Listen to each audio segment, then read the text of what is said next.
Bang Ucok boleh nggak cerita kayak gimana caranya Bang Ucok bisa mendapatkan bidadari cantik kayak gini Bang Ucok? Iya. Jadi ketika itu Peletnya di mana tuh Bang Ucok? jadi peletnya itu saya bertapa dulu hampir 200 tahun yang lalu. Enggak, ini. Jadi gini, waktu itu kami di pasar Minggu, saya di pasar, beliau ini jualan di toko. Jadi saya di pasar Minggu itu, saya itu jualan plastik.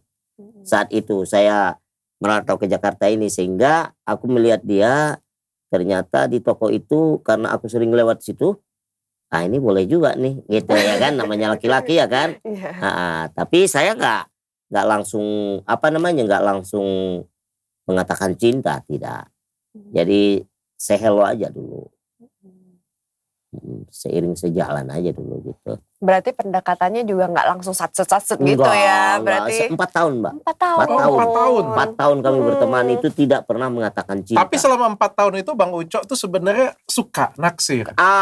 Namanya laki-laki ya kan, tapi takut. Karena kan kita beda dok. Misalnya dokter, ketemu sama cewek, sama bu dokter dulu. Jadi sama-sama punya ini kan. Kalau saya beda kan. Dia ini orang yang sempurna. Kalau kita orang yang seperti ini ya kan, tentunya kita nggak maulah mengatakan cinta, takutnya ditolak lebih sakit hati. Akhirnya kita berteman aja. Okay. Tapi dikasih perhatian. Dikasih perhatian terus.